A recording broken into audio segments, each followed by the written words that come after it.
We just heard from Gareth Southgate there. I don't think it's a case of the media or the British press putting pressure on the England players.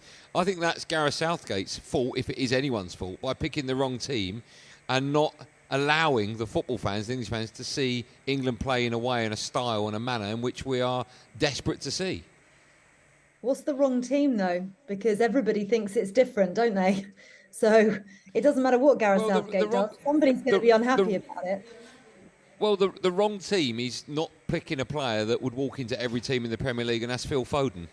I just can't fathom how any manager on the planet can think that when England need a goal, and no disrespect to Jordan Henderson, right? I know he's an excellent player and he's a fantastic captain and he's the glue for Liverpool, etc. But if England need a goal, he is not the player that I bring off the bench. And you can't play a game against the United States looking for a goal and leave Phil Foden on the bench. It's madness. Well, I slightly disagree with you, Andy, because in that game they needed to shore up the midfield, and you bring on an experienced player in Jordan Henderson. Well, we needed a goal. Okay, well, my reasoning was that they needed to shore up midfield in order to get the wings utilised, which they started to do, actually, when Jack Grealish came on and when Marcus Rashford came on.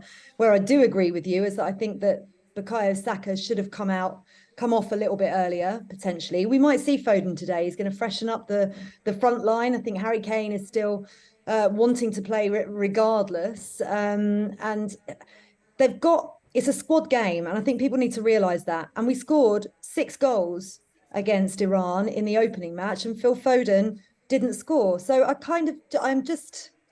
get a bit frustrated at times, actually, because I think people need to look at the rest of the tournament going ahead. Yes, we need to qualify by winning tonight, or drawing will see us through.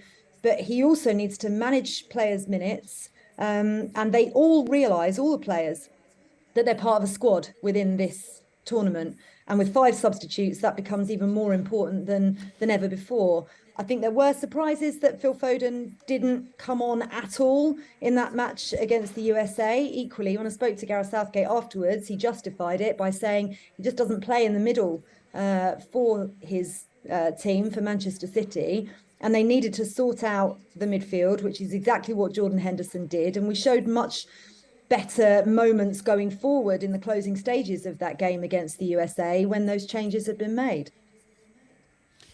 I hear what you're saying, but Gareth Southgate has made calls where players, for instance, Saka playing wing-back doesn't really play there for Arsenal anymore.